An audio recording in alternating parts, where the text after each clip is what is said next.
Ini adalah pria terakhir di dunia, semua pria lain mati karena suatu alasan. Hidup di dunia dengan hanya wanita, memikirkannya lagi dan lagi masih menganggapnya menyedihkan, karena Anda tahu, dia tidak punya teman laki-laki, satu-satunya teman adalah monyet, ketika dia bebas, dia akan mengajak monyet jalan-jalan dan melakukan trik sulap untuk monyet menonton.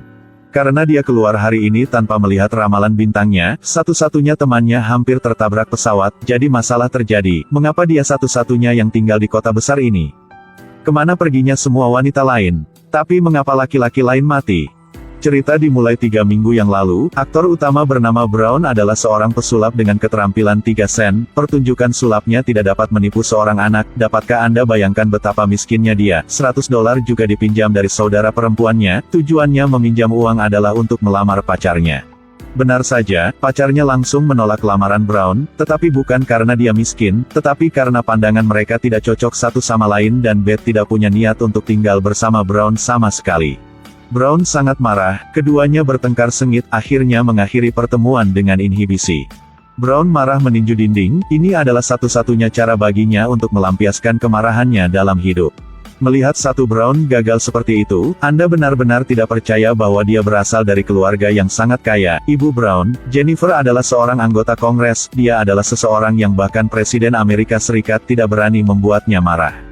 Di sini dia menyeret suaminya yang sudah lama tidak bertemu keluar untuk berbicara, sang suami telah melakukan kesalahan sebelumnya. Dia bermaksud memaafkan dan mengizinkan suaminya kembali ke keluarga, tetapi tiba-tiba sang suami berkata, dia salah dan ingin menceraikan istrinya. Jennifer berdiri tercengang, tampaknya keluarga Brown tidak terlalu bahagia, termasuk putri mereka Jennifer, Hero. Saudara perempuannya berada di asosiasi bantuan alkohol, penyebab kecanduannya pada alkohol adalah karena hubungannya dengan pacarnya menemui jalan buntu. 1 detik yang lalu, kekasih itu masih terikat, 1 detik kemudian karena satu pesan, mereka berdebat, bahkan berkelahi. Hero memeluk tubuh pacarnya sampai pagi, seorang satpam yang berpatroli ingin membuka pintu mobil, dia mengetuk pintu beberapa kali tetapi tetap tidak ada yang membuka pintu. Ketika Hero membuka pintu mobil, dia menemukan satpam berbaring di tanah. Fenomena fatal ini hanya muncul pada hewan, agen di negara bagian Oklahoma baru saja meledakkan pangkalan teroris tetapi kemudian di pinggir jalan dia melihat seekor kijang yang kehilangan terlalu banyak darah dan mati. Tapi dia tidak berpikir terlalu banyak dan segera pergi, karena dia dikirim ke Washington untuk melindungi presiden. Pada saat yang sama, di rumah presiden, putrinya mendengar teriakan bernada tinggi putranya, melirik ke sana, ternyata tikus dengan kondisi kematian yang sama seperti kijang, kali ini presiden berada di lapangan tembak dan ingin asistennya wanita mencoba menembak, dia adalah pria, maskulin, dia memberikan pistol kepada asisten wanita. Pada akhirnya asisten wanita hanya bisa tunduk, presiden tidak tahu, kali ini adalah yang terakhir kali menembakkan senjatanya. Keesokan harinya, Presiden tiba-tiba menerima panggilan telepon, itu adalah panggilan mendesak untuk meminta bantuan, tetapi ketika menelepon kembali, tidak ada yang mengangkat telepon, Jennifer tiba-tiba menemukan bahwa Presiden mengalami mimisan, dia menyekanya dengan tangannya dan mengatakan itu baik-baik saja tetapi 1 detik kemudian. Kemudian semua pria di aula perlahan jatuh ke tanah, pada saat yang sama para pria di jalan juga berdarah dan jatuh ke tanah, pemandangan menjadi kacau, Hero ketakutan sampai panik. Tampaknya semua pria di dunia mati pada saat yang sama. Ini adalah adegan paling tragis dalam sejarah, seorang ibu kehilangan seorang putra, seorang wanita kehilangan seorang suami, seorang putri kehilangan seorang ayah, tetapi hanya Brown yang masih hidup. Brown baru saja bangun dan menemukan bahwa ponselnya kehilangan sinyal, lalu melihat berita di TV lagi, dia tercengang. Edit video tidak mudah, jika Anda menyukainya, ingatlah untuk follow dan like pangkat-pangkat. Mari kita lanjutkan menonton film. Wanita itu memasukkan kunci ke dalam, 355, lalu dengan lembut membukanya, pintu samping segera terbuka, di dalamnya ada stasiun komunikasi komando rahasia tetapi orang-orang di dalamnya semuanya mati. Karena 3 hari yang lalu, bencana besar terjadi di seluruh negeri, semua pria dan hewan jantan mati aneh, hanya Brown yang hidup dan satu-satunya pria di dunia, dia tidak tahu apa yang akan terjadi, jadi dia tidak berani keluar seharian, tiap hari dia nonton video pacarnya.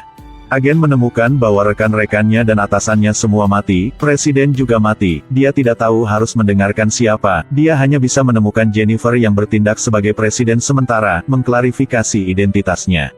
Jennifer mengirim agen untuk menemukan putrinya Hiro, putri presiden sebelumnya. Mary baru saja kehilangan dua putranya dan suaminya, dia tidak punya apa-apa lagi, jadi dia segera pergi di depan Jennifer dan ingin menunjukkan bukti bahwa dia adalah putri presiden. Pada saat ini, Hiro tidak ada di rumah, tetapi berkumpul dengan anggota rehab lainnya. Ada beberapa pria di sini, tetapi dari pil testosteron itu kita dapat melihat bahwa mereka adalah transgender, bukan pria. Mereka berniat pergi dari sini ke benua lain, tapi Hiro tidak berencana untuk pergi. Dalam sekejap mata, lebih dari 60 hari telah berlalu. Brown mengenakan topeng dan pergi ke kota untuk mengumpulkan dokumen, dan tidak lupa meninggalkan pesan untuk pacarnya, memberitahu kekasihnya bahwa dia masih menunggunya. Di kafe itu, Brown juga menemukan foto lama mereka berdua. Pada saat ini tentara lewat, Brown segera melarikan diri, tetapi monyet itu tiba-tiba bergegas keluar untuk menemukan hewan peliharaannya. Dia pergi ke ruang bawah tanah yang banjir, seluruh tubuhnya basah dan dingin tetapi masih tidak dapat menemukan monyet. Dia pergi ke toko pakaian, ingin berganti pakaian baru, tetapi secara tidak sengaja ditangkap oleh 3 gadis Cina, hampir ditembak mati. Dia terbata-bata menjelaskan. Brown melangkah mundur, harga yang harus dibayar hanya sepotong coklat, itu lucu. Saat hari sudah gelap, akhirnya monyet itu kembali, meskipun dia terus memarahi monyet tetapi suaranya agak gemetar. Pada malam itu, Brown mendengar seseorang menyelinap ke dalam rumah. Dia mengambil gitar untuk bertahan, hasilnya dipukul mundur. Orang yang datang adalah agen. Asisten presiden sebelumnya membawa putrinya ke Pentagon berharap untuk pergi bersama mereka, tetapi para prajurit mengatakan mereka tidak ada dalam daftar dan menggunakan alasan untuk memotong staf dan menolak untuk membiarkan mereka berpartisipasi. Sebenarnya Jennifer mendengar semuanya tetapi dia tidak melakukan apa-apa. Karena di masa lalu, asisten sering membantu presiden sebelumnya melawan Jennifer. Setelah asisten pergi, istri presiden sebelumnya datang. Sekarang dia berubah menjadi wanita pecandu alkohol yang jelek. Setelah dia pergi, Jennifer mendapat pesan. Dia pergi ke tempat parkir pesawat tetapi orang yang dijemput agen bukan putrinya tetapi Brown. Dia emosional dan gemetar karena dia mengira putranya sudah mati, tidak mengharapkannya untuk melihat putranya lagi. Mereka berdua saling berpelukan erat.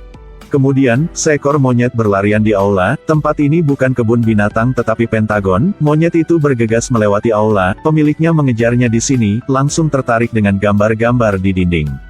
Ini adalah pejabat Amerika yang mati. Gambar-gambar terpampang di seluruh dinding. Karena belum lama ini, tidak tahu penyakit atau virus apa yang mewabah di bumi. Semua pria meninggal, hanya Brown yang selamat.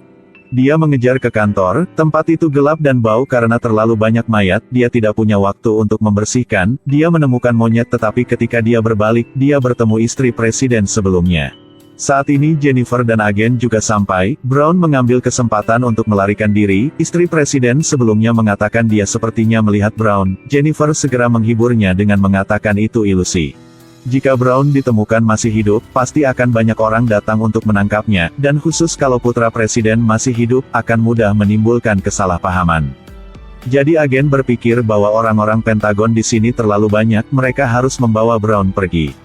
Mereka harus merahasiakan ini. Agen mengunci 2 karyawannya. Pada saat yang sama, pihak Jennifer memiliki masalah serius. Pembangkit listrik tenaga nuklir mengalami kecelakaan. Jika tidak diperbaiki tepat waktu, itu tidak hanya akan menyebabkan ledakan pembangkit listrik tenaga nuklir tetapi juga menyebabkan pemadaman listrik skala besar. Masalah yang paling penting adalah sebagian besar ahli adalah laki-laki. Mereka sudah mati, sekarang mereka perlu menemukan ahli wanita dengan cepat. Pada saat ini, putri presiden sebelumnya datang ingin melakukan sesuatu tetapi ditolak dengan dingin oleh Jennifer, tetapi Mary tidak berhenti, mulai berencana untuk merebut posisi keluarganya. Untuk mencapai tujuan, dia tidak mengambil tindakan secara langsung, tapi dengan sengaja menimbulkan konflik internal. Dia memberitahu dokter bahwa dia adalah presiden Amerika Serikat sekarang, sesuai dengan urutan suksesi dia akan menjadi presiden berikutnya, tetapi Regina adalah seorang ekstremis sehingga tidak ada yang mendukungnya. Ya, sangat sedikit orang yang tahu tentang ini. Namun, Mary mengetahui tentang Regina melalui mulut seorang karyawan wanita yang banyak bicara. Dia membawa sekelompok orang untuk mengancam Jennifer. Menghadapi situasi yang semakin rumit, Jennifer masih harus memutuskan untuk membawa Brown pergi. Setelah mereka mencari dengan susah payah, manajemen akhirnya menemukan seorang ahli energi nuklir tetapi setelah panggilan telepon, ahli tersebut menolak untuk menerima pekerjaan itu karena terlalu sedih.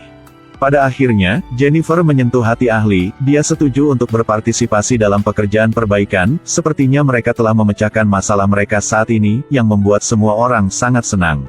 Pada saat yang sama, Brown berhasil naik ke pesawat baru lepas landas, dua pesawat yang dikendalikan oleh dua karyawan sebelumnya di depan tiba-tiba terbakar, lalu jatuh langsung ke tanah, meledak. Melihat ekspresi tenang agen, Brown sepertinya telah menebak sesuatu. Gadis yang sedang mencuci pakaian di tepi danau tiba-tiba menemukan seekor kelinci. Dia belum makan daging selama 3 bulan, kemudian agen mengeluarkan pistol untuk bersiap menembak. Tiba-tiba dia mendengar seseorang mendekati tendanya dan mencari-cari barang di dalamnya.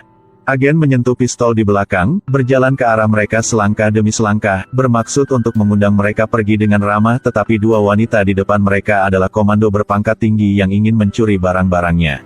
Brown dan agen membawa semua besi ke pasar untuk ditukar. Mereka percaya generator itu bisa ditukar dengan sepeda motor. Karena semua laki-laki di bumi mati, di luar adalah tempat serangkaian kecelakaan, jadi sepeda motor telah menjadi komoditas yang sangat panas. Saat itu agen sedang melakukan transaksi, Brown sepertinya melihat siluet pacarnya Beth, dia mengejarnya, tiba-tiba dia tersesat di ruang bawah tanah, ditemukan dan dikepung oleh polisi. Brown takut polisi akan mengetahui bahwa dia laki-laki, jadi dia berpura-pura bisu dan tidak berani mengeluarkan suara. Mereka semua tercengang, bukankah mereka mengatakan bahwa semua pria sudah mati, mereka sendiri belum melihat seorang pria selama berbulan-bulan. Ironisnya, mereka lebih tertarik pada monyet yang dikurung Brown. Tepat ketika mereka hendak membawa monyet itu pergi, agen berlari, dia menjatuhkan mereka satu persatu dan menyelamatkan Brown. Mereka berdua lari ke pasar, naik motor yang baru dibeli, tapi beberapa kali mereka bersepeda dan motor tetap tidak mau jalan. Keduanya pergi ke sebuah jembatan, tetapi Brown tidak ingin pergi lagi. Dia ingin kembali karena teleponnya jatuh. Agen mendengarnya dan sangat marah. "Kak, kamu tahu itu berbahaya, untuk apa kamu membutuhkan telepon? Merekam video, apakah kamu masih merekam video di usiamu?" Sebenarnya Brown ingin melihat video pacarnya, dia adalah pria terakhir di bumi yang sangat setia, tidak yakin apakah itu berkah atau kutukan. Oke, filmnya sudah sampai akhir, masih ada cerita panjang di baliknya, jangan lupa follow dan like untuk memberi saya motivasi untuk membuat video lagi. Sampai jumpa.